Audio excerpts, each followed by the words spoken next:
Application process, along with the background investigation that comes with it, is very extensive. And many people have a lot of questions about it, to which, when I applied several years ago to work in law enforcement, I had a lot of questions as well. So, in this video, I'm interviewing Ken Roybal. He's a retired LAPD officer, but has worked in background investigations for many years. Here we go. Ken, just give like a Cliff Notes version of your law enforcement career and what you do now. I started in 1980 on LAPD.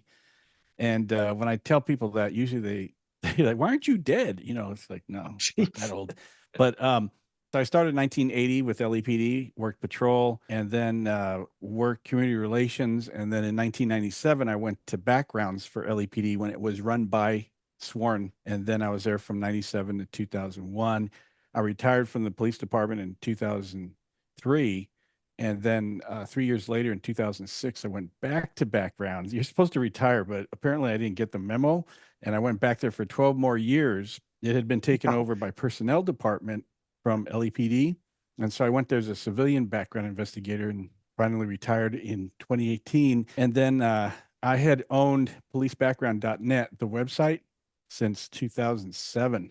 And once I retired, there was no conflict of interest, and I opened up my website and I do consultations for backgrounds, and I co-host the Police Applicant podcast. And so I'm still in the game. I've had some subscribers ask, when it comes to actually the background investigation, the applicant process, Mhm. are there any kind of common misconceptions you come across from people who do apply? Like one of them that I mean, I experienced myself. I didn't understand how long it took for Yeah. the process to happen. Yeah, I was going to say that the length of the background is one of the biggest of all. Because what people do, the misconception is the background is the only thing you're doing. But in reality, from start to finish, when you turn in your application to the oral board, to the medical, to the physical, they all say, "Why is my background taking so long?" Because they think that the whole process is just your background.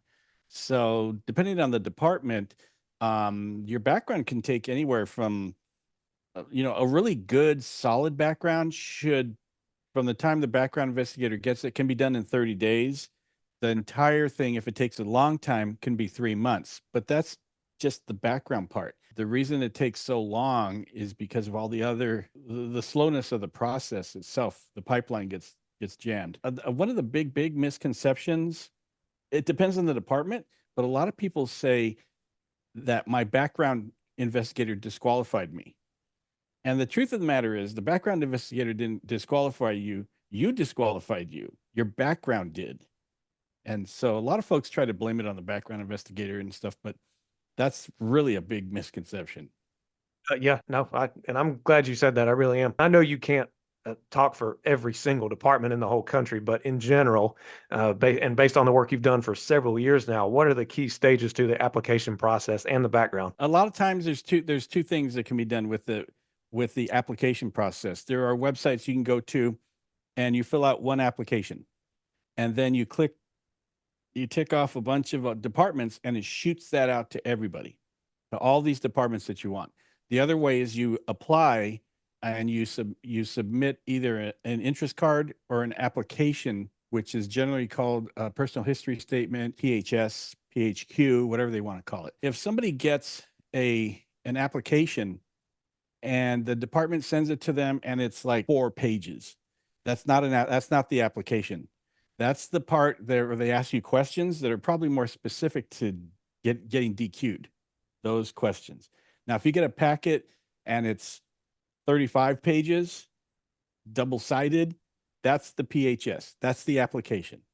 So that's one of the first things that you do. You submit that, it goes through the process, but you're not in backgrounds yet. So in between there, you have an oral interview. And keep in mind that at any one of these tests, and there could be 7, 8 tests, if you fail one portion of the entire process, you're out. And so it's one of those things where candidates they're on pins and needles because they just I took this test, I took my oral interview, and then so the oral interview, you get a medical.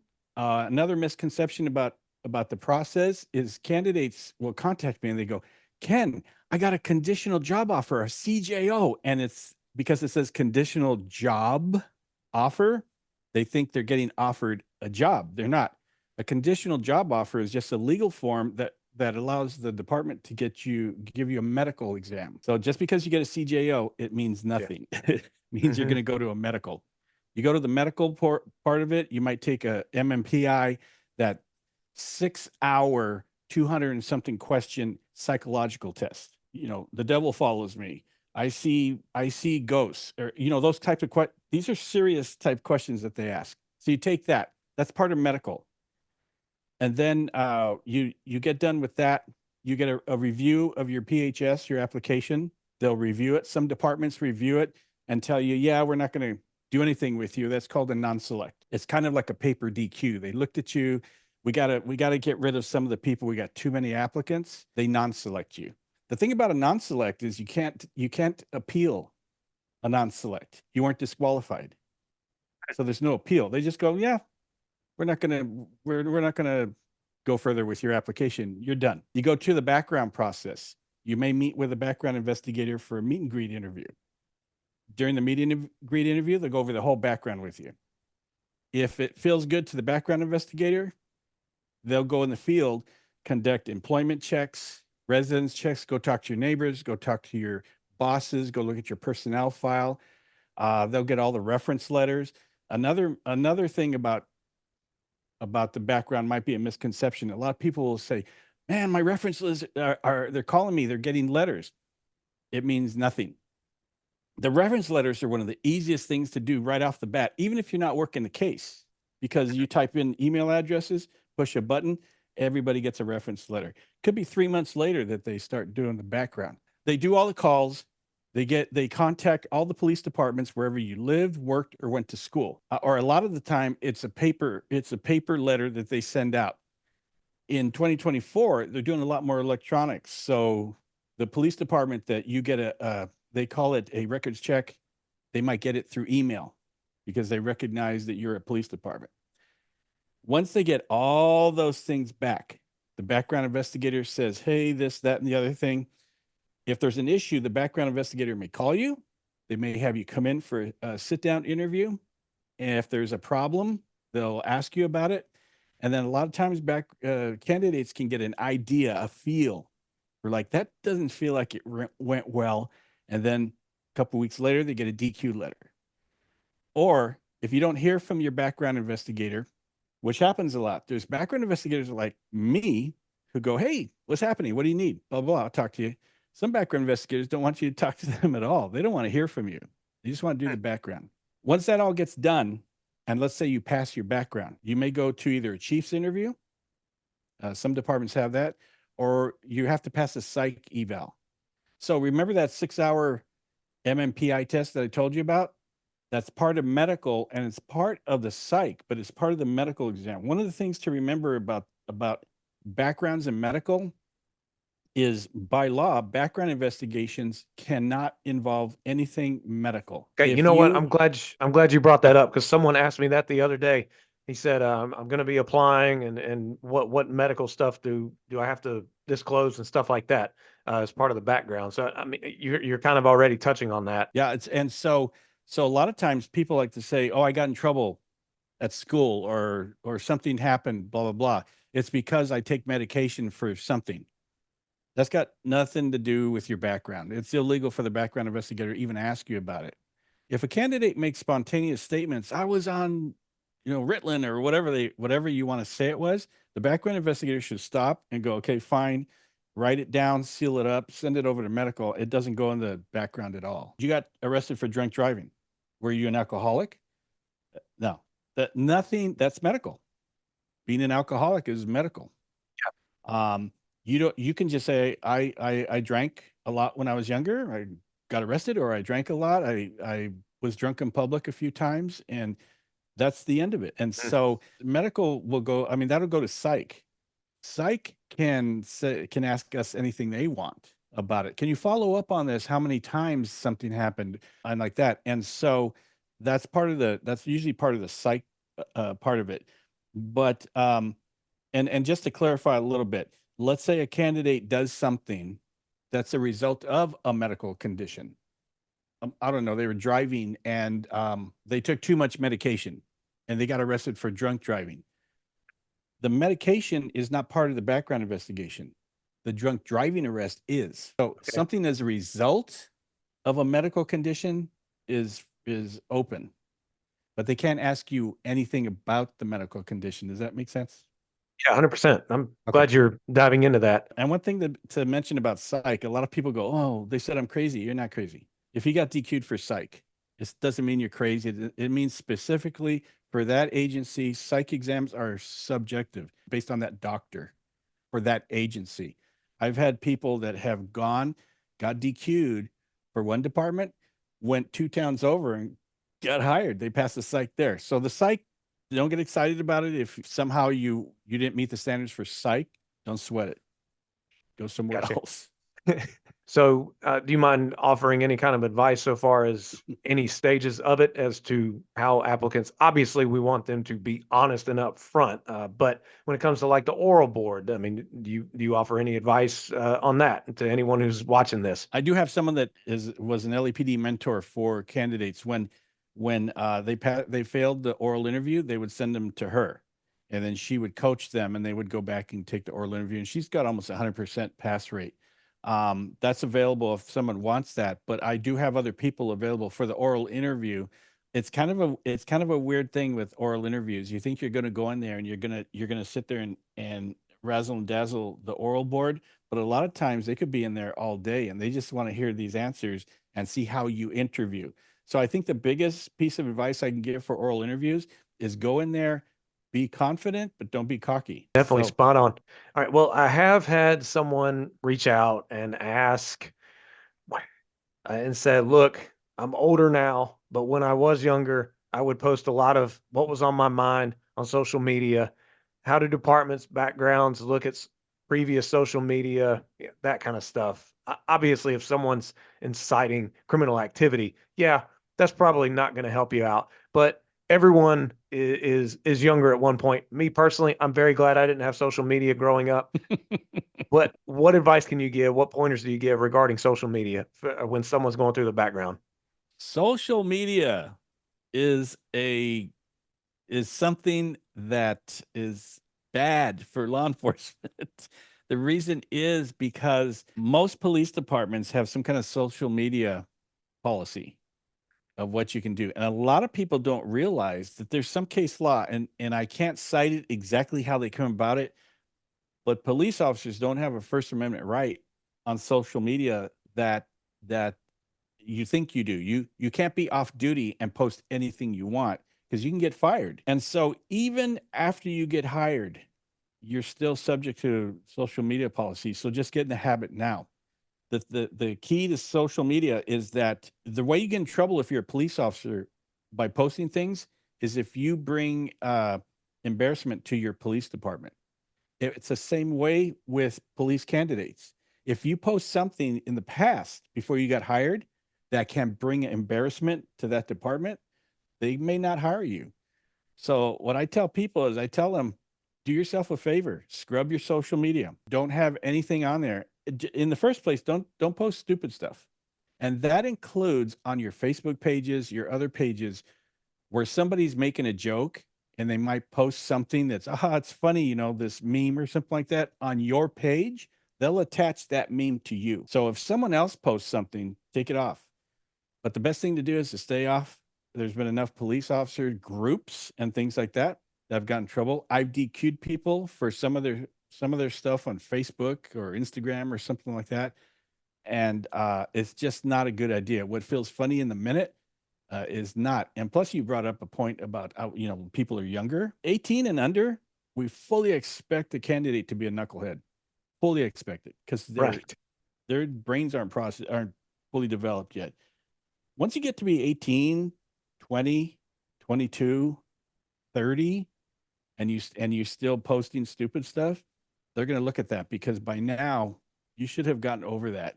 And if you don't have the wherewithal to know what's acceptable in society today and what's not, probably not a good fit. I'm glad you brought up all those points, and I wanted to ask you about the polygraph because you recently mentioned that LAPD is not doing the polygraph anymore. Interesting thing, back in the 90s, LAPD didn't have a polygraph until about 1999, 2000. There was no Okay. poly. And so if a background investigator, had a candidate and they talked to them and they were kind of getting a feel for that candidate, the background investigator could decide whether someone's going to get a poly or not. Now, move forward to 2000, LAPD institutes a poly for everybody. So they start doing these polys, and candidates are dropping like flies. Nobody could pass it.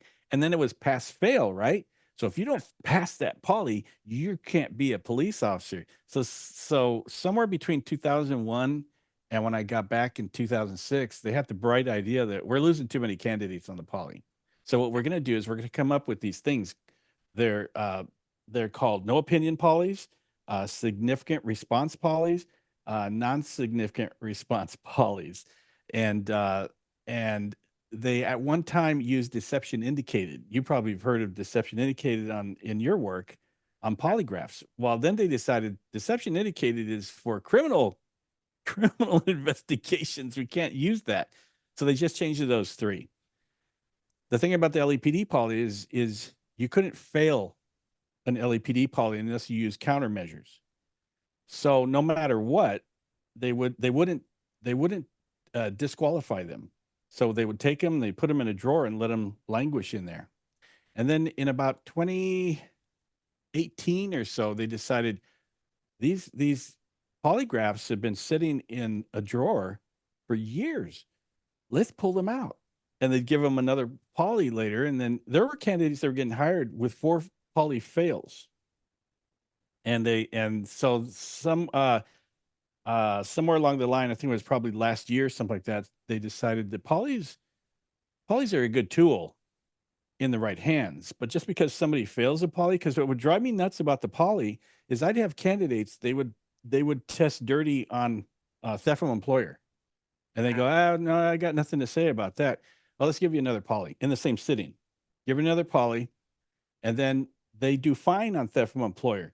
But then they spike on domestic violence. And then they would go to another agency and pass it. So were they lying at LAPD or were they telling the truth at the other agency? So I got a love-hate relationship with a polygraph. Yeah, But I that's think it's a interesting. Okay. good I think it's a Yeah. good tool Uh-huh. if you get it to the background investigator and they see it and let the background investigator decide whether they're comfortable or not. Sometimes you just can't figure it out. They say, I'm not lying. And what are you going to do? What are you going to do? You're going to say, I think you're lying. I think you're lying. And I'm going to disqualify you. So just recently, within the last couple of weeks, LEPD, they decided that they don't want to do the poly anymore. So they're not going to do a polygraph anymore. Interesting. Interesting. Uh, but like you said, it's a good tool. So that's why I was kind of shocked that they took it away. I looked Mhm. at it as a part of an overall process, not the one determining factor. So Yeah. I was shocked to hear about that. Uh, Yeah. well, to close it out, any last piece of advice? Well, I mean, in particular, I meant to ask earlier, before someone starts the big application, Mhm. what all do they? I know you can't go block by block. We'll be here for the next 3 hours. But what overall general information do they need to remember and get to help themselves? Because it's a beast. It's a beast of an application. Yeah. I've had people ask me, they say, how far back do I have to go on my application? I said, remember the day you were born? You have to go that far back. That's how far back they want you to go. Absolutely. They and this is tough for candidates that are like in their 30s, some in their 40s. I got to go back to the first job I had. You got to go back. You have to see the best advice I can give is read the PHS. If the PHS says list all, that's all. They're not saying, and some candidates like to interpret that for themselves. I think I only have to go back like 10 years. No, it says all. Whatever the PHS says, that's what you got to do. And if if you can't remember that far back, the background investigator is going to find that mildly interesting that you can't go back that far. You can contact Social Security. It takes about 4 months to get the report back, but they'll give you every job you've ever had. I don't know if they'll give you the years that that you were there, but they'll give you every job. Then you can kind of poke around figure out what years you were there and things like that.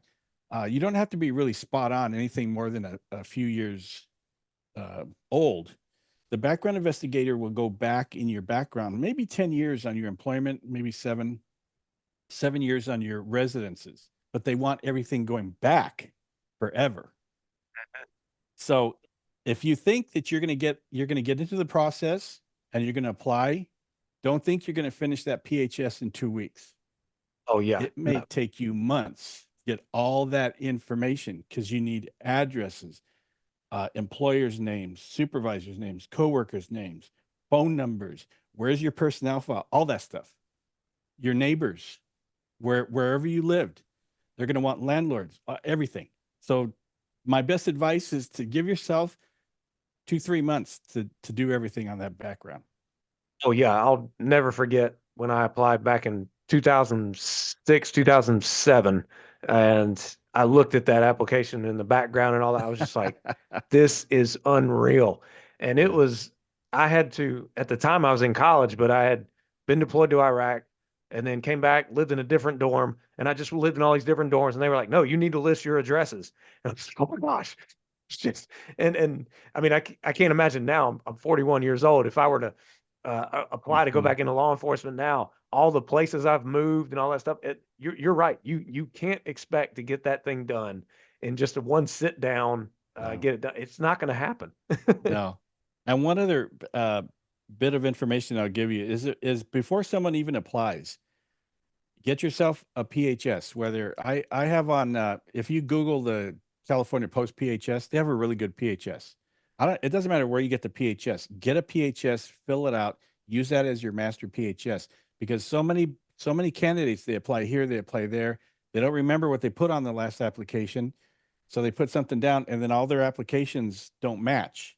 And that really irritates background investigators. It's a good way to get DQ'd by putting something on one application, not put it on another. So just have a master one. The only thing that changes is maybe you change a job, maybe you move. Other than that, that application is the same for every department. Okay, good advice. Yeah, no, that's very good. Well, Ken, I really appreciate it. And you mentioned your podcast earlier, but please mention it again if people want to get more information. And if anyone wants to reach out, is that okay? Just Yeah. let them know how they can follow you and all that good stuff. Yeah, I'm on Instagram at LA underscore backgrounds 13. And I'm also on policebackground.net is my website. And then also, if you just Google the Police Applicant Podcast, our platform of choice is Spotify. But we just celebrated 101 episodes. We're going into season 5. But anything anybody wants to know about the background process, police agencies, things like that to do with with hiring, the Police Applicant Podcast is the go-to place, I think, for most people.